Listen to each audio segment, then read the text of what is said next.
മക്കൾക്കും വേഗപരിത കർത്താവിന്റെ രക്ഷകനുമായ യേശു ക്രിസ്തുവിന്റെ നിസ്തുലമായ നാമത്തിൽ വന്ദനം അറിയിക്കുകയാണ്.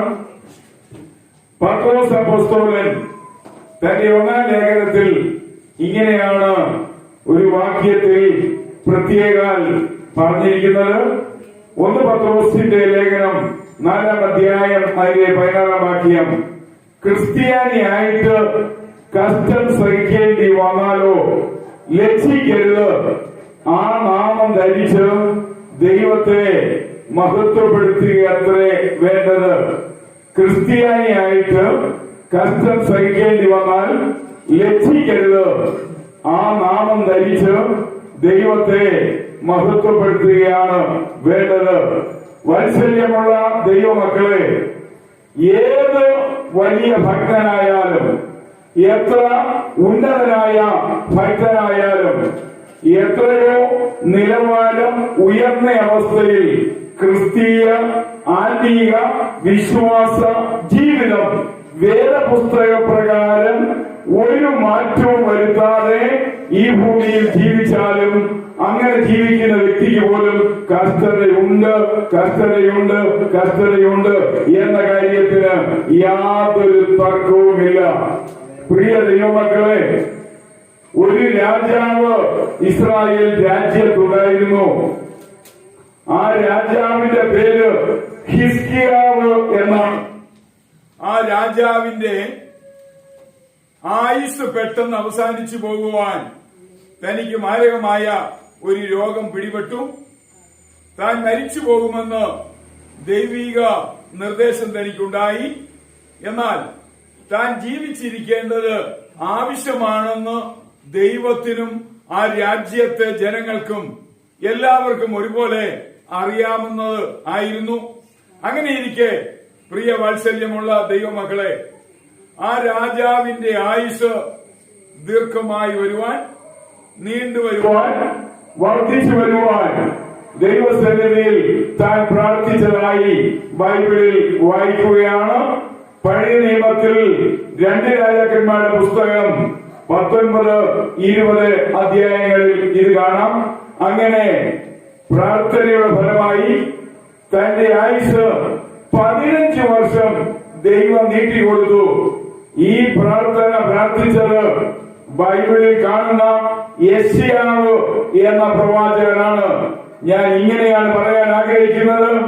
യെശയ്യാവ് എന്ന ദൈവത്തിന്റെ അഭിഷിക്ത ദാസൻ ദൈവസന്നിധിയിൽ ഈ ലോക രാജ്യത്തിലെ ഒരു രാജാവിന്റെ ആയുസ് നീട്ടിക്കൊടുക്കുവാൻ ദൈവസന്നിധിയിൽ പ്രാർത്ഥിച്ചുവെങ്കിൽ തന്റെ പ്രാർത്ഥന ദൈവം അതേപടി സ്വീകരിച്ച് തന്റെ പ്രാർത്ഥനയ്ക്കുള്ള മറുപടിയായി ഹിസ്കിയാവ് എന്ന രാജാവിന്റെ ഈ ലൗകിക ലോക ജീവിതത്തിൽ തന്റെ ആയുസ് 15 വർഷം നീട്ടി കിട്ടിയെങ്കിൽ, പ്രിയ ദൈവമക്കളെ, ഇത്രത്തോളം ദൈവം വാത്സല്യമായി പരിഗണിച്ചു തന്റെ പ്രിയ ഭക്തനായ യെശയ്യാവിന്റെ പ്രാർത്ഥന കേട്ട് ഒരാളുടെ ആയുസ് നീട്ടിക്കൊടുത്തു എങ്കിൽ പോലും യെശയ്യാവിന്റെ ജീവിതം വളരെ വേദനാജനകമായിരുന്നു എന്ന് ബൈബിളിൽ കാണുവാൻ കഴിയാണ്. 120 വർഷം യെശയ്യാവ് എന്ന് പറയുന്ന മനുഷ്യൻ ജീവിച്ചു. എന്നാൽ ആ മനുഷ്യന്റെ ജീവിതത്തിന്റെ അന്ത്യം വേദനാജനകമായിരുന്നു, വിഷമകരമായിരുന്നു, പ്രയാസകരമായിരുന്നു. അതിനെക്കുറിച്ച് പുതിയ നിയമത്തിൽ എബ്രായ ലേഖനം 11-ാം അധ്യായം 37-ാം വാക്യത്തിൽ ഇങ്ങനെ എഴുതിയിരിക്കുന്നു, കല്ലേറ് ഏറ്റു ഈർച്ചവാളാൽ അറുക്കപ്പെട്ടു. ഈ വാക്യത്തിൽ ഈർച്ചവാളാൽ അറുക്കപ്പെട്ടു എന്ന് നമ്മൾ പറയുമ്പോൾ ഇന്ന് നമ്മൾ ഒരു തടിമില്ലിൽ പോയി തടി അറുക്കുവാൻ ഉപയോഗിക്കുന്ന വാളല്ല, പിന്നെയോ കുറെ കാലം മുമ്പ് ഇപ്പോൾ നമ്മുടെ നാട്ടിൽ ചില സ്ഥലങ്ങളിലുണ്ട് ഒരു വലിയ വാള് ഒരു മരകഷ്ണത്തെ 2 ഭാഗത്തുനിന്ന് പിടിച്ച് അതിനെ മുറിക്കുകയോ അറുത്ത് അതിനെ വേർപെടുത്തുകയോ ചെയ്യുന്ന ഒരവസ്ഥയിൽ തന്റെ ജീവിതം ഈ ഭൂമിയിൽ അറുത്തു കൊല്ലപ്പെട്ടു എന്നാണ് നമുക്ക് കാണുവാൻ കഴിയുന്നത്. പ്രിയ വാത്സല്യമുള്ള ദൈവമക്കളെ, താൻ ഇങ്ങനെ മാത്രം അന്ത്യത്തിലേക്കാണ് തന്റെ ജീവിതം പോകുന്നതെന്ന് ഒരിക്കലും തനിക്ക് അറിയാൻ പാടില്ലായിരുന്നു. എന്നാൽ തന്റെ ജീവിതം നല്ല സൂക്ഷ്മതയോടെ, നല്ല വിലയിരുത്തലോടെ, നല്ല നിലവാരത്തോടെ താൻ നയിച്ചു എന്ന് കാണുവാൻ സാധിക്കുന്നു. പ്രിയ വാത്സല്യമുള്ള ദൈവമക്കളെ, ഇദ്ദേഹത്തെ കുറിച്ച് പഠിക്കുമ്പോൾ he was A wonderful prophet, അദ്ദേഹം ഒരു അത്ഭുത പ്രവാചകനായിരുന്നു. യൂദ എന്ന് പറയുന്ന രാജ്യത്തിന് വേണ്ടി പ്രവചിച്ച, പ്രവചനം നടത്തി പോന്ന ഒരു അത്ഭുത പ്രവാചകനായിരുന്നു ഈ യെശയ്യാ പ്രവാചകൻ എന്ന് കാണുവാൻ സാധിക്കുന്നു. വീണ്ടും അദ്ദേഹത്തെ കുറിച്ച് പറയുമ്പോൾ അദ്ദേഹം പെർഫെക്റ്റ് പ്രോഫറ്റ് ആയിരുന്നു, ഒരു പൂർണ്ണ പ്രവാചകനായിരുന്നു. ഒരു രീതിയിലും ഒരു അഴിവില്ലാത്ത രീതിയിൽ പ്രവചനം നടത്തി. വീണ്ടും അദ്ദേഹത്തെ കുറിച്ച് പറയുമ്പോൾ അദ്ദേഹം ഒരു പ്യുവർ പ്രോഫറ്റ് ആയിരുന്നു, നിർമ്മലനായ, സംശുദ്ധനായ ഒരു പ്രവാചകനായിരുന്നു. വീണ്ടും നമ്മൾ നോക്കുമ്പോൾ സിൻസിയർ പ്രോഫറ്റ്, അദ്ദേഹം സത്യസന്ധനായ ഒരു പ്രവാചകനായിരുന്നു. അവസാനം അദ്ദേഹത്തെ കുറിച്ച് പറയുന്നത് എക്സലന്റ് പ്രോഫറ്റ്, അദ്ദേഹം കഴിവുറ്റവനായിരുന്നു, വളരെ ഉന്നതനായിരുന്നു എന്ന് കാണുവാൻ സാധിക്കുന്നു. പ്രിയ വാത്സല്യമുള്ള ദൈവമക്കളെ, അത്ഭുതമായി പ്രവചനം നടത്തിയ മഹാനാണ്, പൂർണ്ണമായി പ്രവചനം നടത്തിയ മഹാനാണ്, നിർമ്മലമായ രീതിയിൽ പ്രവചനം നടത്തിയ മഹാനാണ്, സത്യസന്ധമായ രീതിയിൽ പ്രവചനം നടത്തിയ ഉന്നതനായ ഒരു പ്രവാചകനായിരുന്നു എന്ന് കാണാൻ സാധിക്കുന്നു. അദ്ദേഹത്തിന്റെ ജീവിതത്തിൽ ഈ കാര്യങ്ങളെല്ലാം പൂർണ്ണമായി, വിജയകരമായി, നിർമ്മലമായി, സത്യസന്ധമായി, അത്യുന്നതമായി, വളരെ ശ്രേഷ്ഠകരമായ രീതിയിൽ എങ്ങനെ ചെയ്യുവാൻ കഴിഞ്ഞു എന്നത് നമുക്ക് ബൈബിളിൽ നിന്ന് ഒന്ന് നോക്കിക്കാണുവാൻ കഴിയട്ടെ. യെശയ്യാ പ്രവചനം 6-ാം അധ്യായം അതിന്റെ 5-ാം വാക്യത്തിൽ ഹീസ് കൺവേർഷൻ, അദ്ദേഹത്തിന്റെ രൂപാന്തരം, അദ്ദേഹത്തിന്റെ അനുതാപം, അദ്ദേഹത്തിന്റെ മാനസാന്തരം, അദ്ദേഹത്തിന്റെ പരിവർത്തനത്തെ കുറിച്ച് കാണുവാൻ സാധിക്കുന്നു. യെശയ്യാ പ്രവചനം 6-ാം അധ്യായം അതിന്റെ 5-ാം വാക്യത്തിലേക്ക് നമ്മൾ കടന്നു പോകുമ്പോൾ, അപ്പോൾ എനിക്ക് അയ്യോ കഷ്ടം, ഞാൻ നശിച്ചു, ഞാൻ ശുദ്ധിയില്ലാത്ത അതരങ്ങളുള്ള ഒരു മനുഷ്യൻ, ശുദ്ധിയില്ലാത്ത അതരങ്ങളുള്ള ജനത്തിന്റെ നടുവിൽ വസിക്കുന്നു.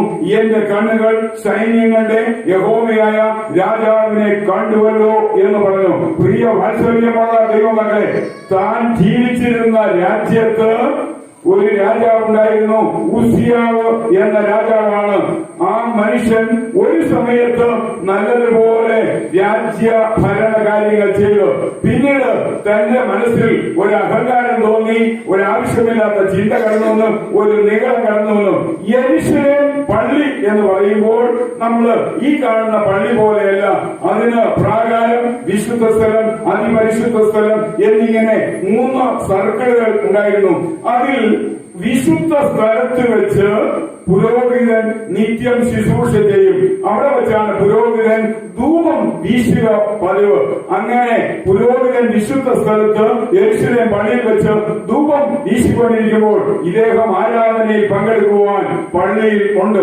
ഒരു സമയം ഉസിയ രാജാവ് ഇത് കണ്ടപ്പോൾ തന്നെ മനസ്സിലൊരു ആഗ്രഹമുണ്ടായി, തന്നേക്കാൾ വലിയവനല്ല ഇവിടെ ജോലി ചെയ്യുന്ന പട്ടക്കാരൻ, പാതിരി, പുരോഹിതൻ, അച്ഛൻ, എന്നാൽ ഞാനൊരു രാജാവല്ലേ, എനിക്ക് എന്തുകൊണ്ട് ഈ വിശുദ്ധ സ്ഥലത്ത് കയറി ആ ധൂപക്കുറ്റി എന്ന് വീശിയാൽ പോരാ, അത് എനിക്ക് ചെയ്തുകൂടെ എന്ന് തോന്നി.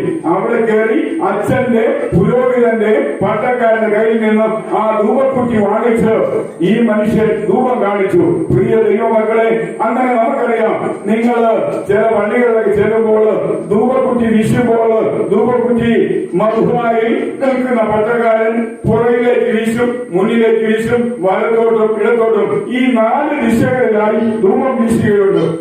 എന്നാൽ പ്രിയ ദൈവമക്കളെ, ഈ ഉസിയാവ് എന്ന് പറയുന്ന രാജാവ് പുറകിലേക്ക് വീശി, വലത്തോട്ടും ഇടത്തോട്ടും വീശി, മുന്നിലേക്ക് ധൂപക്കുറ്റി വീശുന്ന സമയം ജനം മുഴുവൻ ഇത് കണ്ടുകൊണ്ട് നിൽക്കെ തന്റെ നെറ്റിത്തടം മുതൽ തന്റെ ശരീരമാസകലം വലിപ്പമേറിയ നല്ല പാടോടുകൂടിയ കുഷ്ഠരോഗം വന്നിട്ട് താൻ അവിടെ വെച്ച് അബോധാവസ്ഥയിലായി തന്നെ ആലയത്തിനകത്ത് നിന്ന് പുറത്തേക്ക് എടുത്തു മാറ്റുന്ന ഒരു അനുഭവം ഉണ്ടായി. അങ്ങനെ അതിക്രമം ചെയ്ത് ദൈവാലയ ശുശ്രൂഷയിലേക്ക് അധികാരത്തോടെ, അഹങ്കാരത്തോടെ, ധിക്കാരത്തോടെ കയറി ശുശ്രൂഷ ചെയ്ത ഭരിച്ച വർഷമാണ്. ആ രാജ്യത്തിന്റെ ശോചന അവസ്ഥയെ കുറിച്ച് ഈ പ്രവാചകൻ തന്റെ മനസ്സിൽ വളരെ പ്രയാസത്തോടെ, ദുഃഖത്തോടെ, ഭാരത്തോടെ എന്തായിരിക്കും ഈ രാജ്യത്തിന്റെയും ഈ ജനത്തിന്റെയും അന്ത്യമെന്ന് വിചാരിച്ച് വ്യാകുലപ്പെട്ടിരിക്കുമ്പോൾ താൻ സ്വർഗീയ ദർശനം കാണുകയാണ്. ഹല്ലേലൂയ. എന്നെ കേൾക്കുന്ന വാത്സല്യമുള്ള ദൈവമക്കളെ, നമ്മുടെ ഭാരത്തിൽ, നമ്മുടെ വേദനയിൽ, നമ്മുടെ വിഷമത്തിൽ, നമ്മുടെ അരിഷ്ടതയിൽ, നമ്മുടെ കഷ്ടപ്പാടിൽ, നമ്മുടെ രോഗത്തിൽ, നമ്മുടെ ദുരിതത്തിൽ, നമ്മുടെ കണ്ണുനീരിന്റെ ആ അനുഭവത്തിന്റെ മുൻപിലായിരിക്കാം ഒരുപക്ഷെ ദൈവിക ദർശനം നമ്മുടെ ജീവിതത്തിൽ ഉണ്ടാകുന്നത്. നാം സുഖിച്ചിരിക്കുമ്പോൾ, നാം സമാധാന, ശാന്തി, സന്തോഷത്തിന്റെ നിറവിലിരിക്കുമ്പോൾ ദൈവിക ദർശനം കണ്ടുവെന്ന് വരത്തില്ല. നമ്മുടെ ഈ ലൗകിക ലോക ജീവിതത്തിൽ മാനസികമായി തകരുമ്പോൾ, ശാരീരികമായി തകരുമ്പോൾ, ബുദ്ധിപരമായി തകരുമ്പോൾ, സാമ്പത്തികമായി തകരുമ്പോൾ, അധികാരപരമായി തകരുമ്പോൾ, ആ തകർച്ചയുടെ മുൻപിൽ നമ്മളെ ശക്തീകരിക്കുവാൻ, നമ്മളെ ധൈര്യപ്പെടുത്തുവാൻ, നമ്മളെ ബലപ്പെടുത്തുവാൻ, നമ്മളെ ഉറപ്പിക്കുവാൻ, നമ്മളെ എഴുന്നേൽപ്പിക്കുവാൻ, നമ്മുടെ നൈരാണികളെ ശക്തമായി നിർത്തുവാൻ, നമ്മുടെ എല്ലാ മുടക്കുകളെ മാറ്റി നമ്മളെ ഒരു പരിപൂർണ രൂപാന്തരത്തിലേക്ക് കൊണ്ടുവരുവാൻ കഴിയത്തക്കവണ്ണം സ്വർഗീയ ദർശനം ദൈവത്താൽ നമ്മുടെ ജീവിതത്തിലേക്ക് കടന്നു വന്നുവെങ്കിൽ അത് നമ്മുടെ ജീവിതത്തിലെ ഒരു വഴിത്തിരിവിന്റെ കാരണമാണെന്ന് കർത്താവിന്റെ നാമത്തിൽ ഞാൻ ഓർപ്പിക്കുകയാണ്. യെശയ്യാപ്രവചനം 6-ാം അധ്യായം 5-ാം വാക്യത്തിൽ ഒന്നാമത് അദ്ദേഹത്തിന് ഒരു മാനസാന്തരം ഉണ്ടാകുകയാണ്. പ്രിയ ദൈവമക്കളെ, അതിന്റെ 6-ാം വാക്യത്തിലേക്ക് നമ്മൾ കടന്നു വരുമ്പോൾ, അപ്പോൾ സാധാരണങ്ങളിൽ ഒരുവൻ യാഗപീഠത്തിൽ നിന്ന് കൊടിയിൽ കൊണ്ട് ഒരു തീക്കനലെടുത്ത് എന്റെ കയ്യിൽ പിടിച്ചുകൊണ്ട് എന്റെ അടുക്കൽ പറന്നു വന്നു. പ്രിയ ദൈവമക്കളെ, തനിക്കൊരു മാനസാന്തരം ഉണ്ടായി. മാനസാന്തരം ഉണ്ടായാൽ മാത്രം പോരാ, തനിക്കൊരു അനുതാപവും കൂടി ആവശ്യമാണ്. തനിക്കൊരു പശ്ചാത്താപവും ആവശ്യമാണ്. തന്റെ ഹൃദയം പകരുന്ന ഒരു അനുഭവം ആവശ്യമാണ്. അപ്പോൾ തന്റെ അടുക്കലേക്ക് ഈ മാലാഖ തീക്കൊള്ളിയുമായിട്ട് കടന്നു വരികയാണ്. അതിന്റെ 7-ാം വാക്യം നമ്മൾ വായിക്കുമ്പോൾ, അവൻ അതുകൊണ്ട് എന്റെ വായിൽ സ്പർശിച്ചു. അവൻ ശുദ്ധീകരിക്കപ്പെടുകയാണ്. അവന് ഒരു മാറ്റമുണ്ടായി, അവനൊരു അനുതാപ പശ്ചാത്താപം ഉണ്ടായി. അത് മാത്രമല്ല, അവനൊരു ശുദ്ധീകരണം ഉണ്ടാകുകയാണ്. പ്രിയ വാത്സല്യമുള്ള ദൈവമകളെ, ദൈവിക ദർശനത്തിന്റെ ആ ഗാംഭീര്യത നമ്മുടെ ജീവിതത്തിൽ അനുഭവപ്പെടണമെങ്കിൽ അതിനു മുമ്പ് ദൈവം തന്റെ ആത്മാവിനാൽ നമ്മളെ ശുദ്ധീകരിക്കേണ്ടത് അനിവാര്യമാണ്. ദൈവം തന്റെ ആത്മാവിനാൽ നമ്മളെ നവീകരിക്കേണ്ടത് ആവശ്യമാണ്. ഇങ്ങനെ പറയാം, കർത്താവ് യേശുവിന്റെ ക്രൂശിൽ ചൊരിയപ്പെട്ട ദിവ്യ രക്തം, നിർമ്മലമായ രക്തം, പരിശുദ്ധമായ രക്തം, വിലയേറിയ രക്തം നമ്മളെ അന്തർഭാഗത്തെ ശുദ്ധീകരിക്കുമ്പോൾ ദൈവിക അനുഗ്രഹങ്ങളുടെ ആ ദർശനം നമ്മുടെ ജീവിതത്തിൽ പൂർത്തീകരിക്കപ്പെടും എന്നുള്ള കാര്യം നമ്മൾ മറന്നു പോകാതെ അറിഞ്ഞിരിക്കണം. ഒന്നാമത് അദ്ദേഹത്തിന് പാപബോധമുണ്ടായി. രണ്ടാമത് പാപത്തെ കുറിച്ച് ഈ പ്രവാചകൻ അനുഭവിച്ചു. മൂന്നാമത് അതിന്റെ അടിസ്ഥാനത്തിൽ ഒരു ശുദ്ധീകരണം ഉണ്ടായി. അതിന്റെ 6-ാം അധ്യായം 8-ാം വാക്യത്തിൽ ഹിസ് ഡെഡിക്കേഷൻ, അവനപ്പോൾ തന്റെ ജീവിതത്തെ സമർപ്പിക്കുകയാണ്. 8-ാം വാക്യം ഇങ്ങനെ എഴുതിയിരിക്കുന്നു, അനന്തരം ഞാൻ ആരെ അയക്കും എന്ന് നമുക്ക് വേണ്ടി പോകും എന്ന് ചോദിക്കുന്ന യഹോവയുടെ ശബ്ദം കേട്ട് അടിയനിതാ, അടിയനെ അയക്കണമേ എന്ന് പറയുകയാണ്.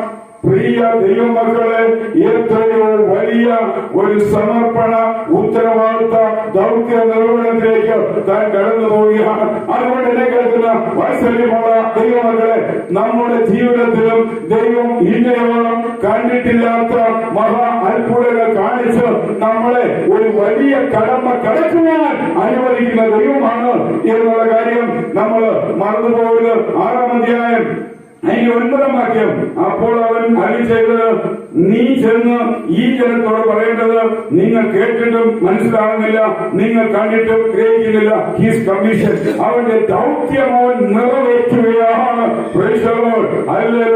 അതുകൊണ്ട് വാത്സല്യമുള്ള ദൈവമകളെ, നമ്മുടെ ഉത്തരവാദിത്വം, നമ്മുടെ ഉദ്ദേശം, നമ്മുടെ ലക്ഷ്യം, നമ്മളെ ഏൽപ്പിച്ചിരിക്കുന്ന ദൗത്യം അത് നമ്മൾ നിറവേറ്റേണ്ടത് അനിവാര്യമാണ്. ഹല്ലേലൂയ. അങ്ങനെയെങ്കിൽ പ്രിയ വാത്സല്യമുള്ള ദൈവമകളെ, നമ്മൾ വെളിപ്പാട് പുസ്തകം 5 മുതൽ 7 വരെയുള്ള അധ്യായങ്ങളിലേക്ക് വരുമ്പോൾ സ്വർഗത്തിൽ പോലും ഹല്ലേലൂയ ഗീതം മുഴക്കുന്ന ഒരു കൂട്ടം ജനത്തെ കാണുകയാണ്. ഈ ഭൂമിയിൽ പീഡനത്തിന്റെയും പ്രയാസത്തിന്റെയും പ്രതികൂലത്തിന്റെയും നടുവിൽ അവർക്കൊരു പരിധിക്കപ്പുറമായി ദൈവത്തെ സ്തുതിച്ച് ആരാധിക്കുവാൻ കഴിയാതെ പോയി. അവർ രക്തസാക്ഷികളായി മരിച്ച് അവർ സ്വർഗത്തിൽ ദൈവസന്നിധിയിൽ ദൈവസിംഹാസനത്തിന്റെ അടുത്തെത്തിയപ്പോൾ ഈ ഭൂമിയിൽ വെച്ച് അവർക്ക് പൂർത്തീകരിക്കുവാൻ കഴിയാത്ത അവരുടെ ദൗത്യം ദൈവം അവിടെ വെച്ച് പൂർത്തീകരിക്കുന്ന ഒരു അനുഭവം നമുക്ക് കാണുവാൻ കഴിയും. അതുകൊണ്ട് വാത്സല്യമുള്ള ദൈവമക്കളെ, ഈ പ്രവാചകനായ യെശയ്യാവിന് പാപബോധമുണ്ടായി. താൻ പാപം ഏറ്റുപറഞ്ഞു, താൻ ശുദ്ധീകരിക്കപ്പെട്ട് തന്റെ ജീവിതത്തെ സമർപ്പിച്ചു. അതിനുശേഷം തന്റെ ദൗത്യ നിർവഹണത്തിനായി താൻ പോവുകയാണ്. അതുകൊണ്ട് എന്നെ കേൾക്കുന്ന വാത്സല്യമുള്ള സ്നേഹമുള്ള ദൈവത്തിന്റെ മക്കളോട് ദൈവനാമത്തിൽ ഇന്ന് പ്രകാരം ഞാൻ പറയട്ടെ, നമ്മുടെ ജീവിതവും ഇങ്ങനെയാകട്ടെ. നമ്മുടെ ജീവിതവും ഈ പടിക്ക് അനുസൃതമായി ഇതേപോലെ മുന്നോട്ട് പോകാൻ കർത്താവിനാൽ ഇടയാക്കുമോ? ഇത്രയുമെല്ലാം വലിയ ഉന്നതമായ കാര്യങ്ങൾ ചെയ്ത യെശയ്യാവ് മരണത്തിന് മുമ്പ് തന്റെ മരണം ദൈവശാസ്ത്രത്തിലേക്ക് വെളിപ്പെടുത്തി താൻ കൊല്ലപ്പെടുവാൻ പോവുകയാണ്. ആ സമയം ഇങ്ങനെയാണ് പറയുന്നത്, യെശയ്യാവ് 49 അധ്യായം അതിന്റെ 4 വാക്യം. അപ്പോൾ ഞാൻ വ്യർത്ഥമായി അധ്വാനിച്ചു, എന്റെ ശക്തി നിഷ്ഫലമായി വ്യർത്ഥമായി ചെലവഴിച്ചിരിക്കുന്നു എന്ന് ഞാൻ പറഞ്ഞു. എങ്കിലും എന്റെ ന്യായം യഹോവയുടെ പക്കലും എന്റെ പ്രതിഫലം എന്റെ ദൈവത്തിന്റെ പക്കലും ആകുന്നു. പ്രിയ വാത്സല്യമുള്ള ദൈവമക്കളെ, ഇങ്ങനെയെല്ലാം ആയിരുന്നിട്ട് മരണാസന്നനായി മരണം മുന്നിൽ കണ്ടുകൊണ്ട് പ്രവാചകൻ പറയാണ്, ഞാൻ ഈ അനുഭവിച്ച കഷ്ടതകൾക്ക്, ത്യാഗങ്ങൾക്ക്, വേദനകൾക്ക്, വിഷമങ്ങൾക്ക്, പീഡകൾക്ക്, പ്രതികൂലങ്ങൾക്ക് ഒരു പ്രതിഫലം എനിക്ക് കിട്ടും. എനിക്ക് തരുവാനുള്ള പ്രതിഫലം എന്റെ ദൈവത്തിന്റെ കൈവശമുണ്ട്. പ്രിയ വാത്സല്യമുള്ള ദൈവമകളെ, ഹീസ് ഫൈനൽ ജോയ്, അവന്റെ അവസാന സന്തോഷം അതാണ്. എല്ലാം സഹിച്ചു ക്ഷമിച്ചു. ഇനി ഒരു ദിവസം എന്നെ ആദരിക്കുന്ന ഒരു ദിവസമുണ്ട്, എന്നെ അനുമോദിക്കുന്ന ഒരു ദിവസമുണ്ട്, എന്നെ പ്രശംസിക്കുന്ന ഒരു ദിവസമുണ്ട്, എന്നെ പ്രകീർത്തിക്കുന്ന ഒരു ദിവസമുണ്ട്. 1000, 10,000, ലക്ഷക്കോടിക്കണക്കിന് ദൂതന്മാരും ദൈവജനവും ഒരുമിച്ച് നിൽക്കുമ്പോൾ ദൈവം എന്നെ വിളിച്ച് അനുമോദിച്ച് എന്റെ കരങ്ങളിലേക്ക് ആ പാരിതോഷികം തരും. അത് ഓർക്കുമ്പോൾ ഈ കാലത്തിലെ ജീവിതം ഒന്നുമല്ല. അതുകൊണ്ട് പത്രോസ് പറയാണ്, ക്രിസ്ത്യാനിയായിട്ട് കഷ്ടം സഹിക്കേണ്ടി വന്നാലോ രക്ഷിക്കരുത്. ആ മാമം ധരിച്ച് ദൈവത്തെ മഹത്വപ്പെടുത്തുകയത്രേ വേണ്ടത്. ഒരു ശബത്ത് ദിവസം യഹൂദന്മാരുടെ ഘോരമായ കോപം ഈ പ്രവാചകനെതിരെ വന്ന് ഒരു മരം, പ്രിയ വാത്സല്യമുള്ള ദൈവമക്കളെ, ഒരാൾക്ക് കയറിയിരിക്കാവുന്ന വലിപ്പമുള്ള പൊത്തുണ്ട്. ആ പൊത്തിലേക്ക് കൈയും കാലും പിടിച്ച് ഒരുമിച്ച് ചേർത്ത് ബന്ധിച്ചിട്ട് ഈ പൊത്തിനുള്ളിലേക്ക് ഈ യെശയ്യാ പ്രവാചകനെ ജീവനോടെ കയറ്റി നിർത്തിയിട്ട് ഒരു തൂക്കുവാള് 2 പേര് പിടിച്ച് ചെസ്റ്റിന്റെ മിഡിൽ ഭാഗത്ത് ആ വാള് വെച്ച് അറുത്ത് ആ മരം മുറിക്കുകയാണ്. മരം താഴെ നിലംപരിധിയായപ്പോൾ നെഞ്ചിന്റെ പകുതി തലവരെ ഒരു കഷണമായി, നെഞ്ചിന്റെ പാതി മുതൽ കാലിന്റെ പെരുവിരൽ വരെ മറ്റൊരു ഭാഗത്തുമായി യെശയ്യാവിന്റെ ജീവിതം അവസാനിച്ചുവെങ്കിൽ താൻ പറയാണ്, എന്റെ പ്രതിഫലം എന്റെ ദൈവത്തിന്റെ പക്കലുണ്ട്. അതുകൊണ്ട് വാത്സല്യമുള്ള ദൈവമക്കളെ, ദൈവനാമത്തിൽ ഞാൻ പറയട്ടെ, നമ്മള് ഈ കാലത്ത് എന്തെങ്കിലും കഷ്ടം സഹിച്ചാൽ, ഭാരം സഹിച്ചാൽ, പ്രയാസം സഹിച്ചാൽ, വേദന സഹിച്ചാൽ, വിഷമം സഹിച്ചാൽ, രോഗം സഹിച്ചാൽ, എന്ത് സഹിച്ചാലും സാരമില്ല. കർത്താവിനെ തള്ളിക്കളയരുത്, കർത്താവിനെ ബഹിഷ്കരിക്കരുത്, കർത്താവിനെ ഉപേക്ഷിക്കരുത്. ഇങ്ങനെയാണ് എബ്രായലേഖകൻ പറയുന്നത്. ജീവനുള്ള ദൈവത്തെ ത്യജിച്ചു കളയാതിരിക്കുവാൻ അവിശ്വാസമുള്ള ദുഷ്ടഹൃദയം നമ്മളിൽ ആരിലും ഉണ്ടാകാതിരിക്കാൻ നമ്മൾ സൂക്ഷിക്കണം. അതുകൊണ്ട് പ്രിയ ദൈവമക്കളെ, കാലങ്ങൾ മാറുമ്പോൾ, പ്രതികൂലമാകുമ്പോൾ, പ്രയാസങ്ങൾ വർദ്ധിക്കുമ്പോൾ, പ്രശ്നങ്ങൾ വർദ്ധിക്കുമ്പോൾ, സാമ്പത്തിക പദ്ധതികൾ തകരുമ്പോൾ, ശാരീരിക മാനസിക കായിക ബലങ്ങൾ തകർന്നു പോകുമ്പോൾ ഒരുപക്ഷെ നമ്മുടെ മനസ്സിലേക്ക് കടന്നു വരാവുന്ന ഒരു ചിന്തയുണ്ട്.